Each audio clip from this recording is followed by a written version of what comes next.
A large majority of military service members have received the COVID vaccine after a department-wide mandate, but some members are still hesitant to get the shot.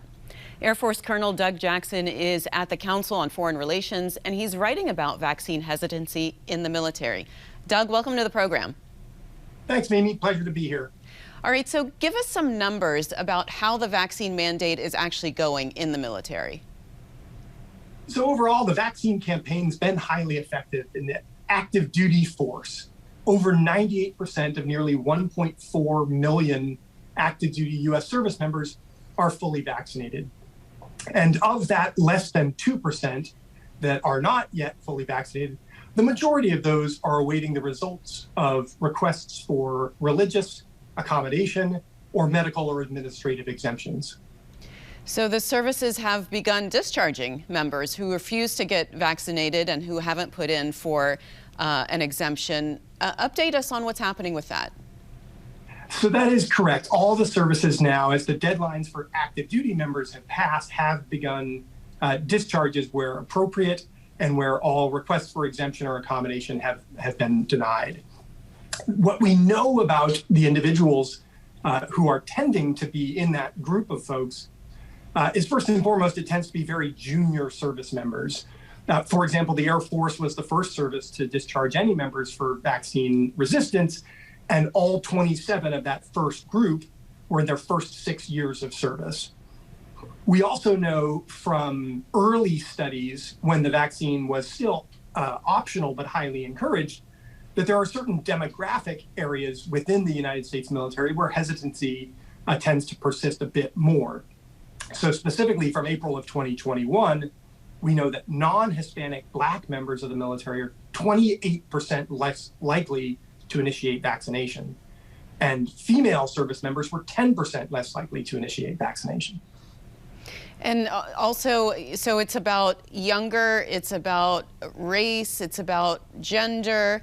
Do we have any insight as to why they don't want to get vaccinated? Yeah, so the why is the tough question, right?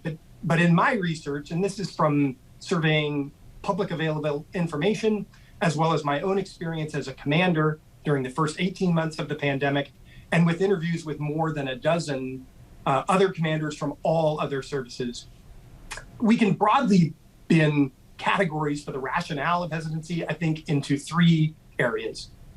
The first and the most commonly discussed is misinformation. You hear that throughout the US government and throughout public health officials' dialogue. It's significant and it's a well-proven rationale. But there is definitely more to hesitancy. And if we don't look beyond, deeper, we may find policy remedies are incomplete to address it. So a second category rationale that I would describe is just a general sense of mistrust. This is a well-documented phenomenon throughout the public, and although it's less prevalent in the military, it is still a real matter. It's not necessarily that those who are vaccine hesitant in the military are distrustful of their military chain of command, but rather of institutions writ large. And then the final category for rationale is what I describe as the personalization of risk. And this is particularly relevant, I think, to the younger service members who are rejecting the vaccine. Individual decisions are often hinged on the comparison of the costs and the risks of action versus those of inaction. And we simply haven't done enough to convince those resistant younger members that the costs are significant.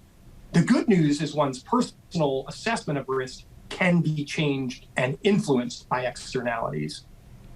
You know, before we get into how to change people's minds, you know, kind of in the general population, some vaccine hesitancy comes from, you know, I don't like the government telling me what to do, right? So does that apply in the military? Because that's, I mean, military service members follow orders. Yeah, you bet. And so important to note that this is from my own experience, and again, from the research I've done. I'm not speaking for the Department of Defense writ large, my own perspective. However, I think it's important that American men and women know that their sons and daughters who are serving in uniform, by all indications, are not making political decisions to avoid or reject the vaccine, but rather they're making personal ones. The U.S. military has a history of small pockets of hesitancy for many vaccine campaigns, from the 18th century with Washington's Army and smallpox to the late 20th century and the early 21st century with the anthrax vaccine to today. So while you may find individual members who are making politically motivated decisions, overwhelmingly the data suggests that is not the case for the majority of the vaccine hesitant in the military. All right, so have you done some work on kind of how to get service members to overcome that hesitancy? I have done some research on that and some ideas that I've come up with. I've broadly bin them into three tranches of recommendations.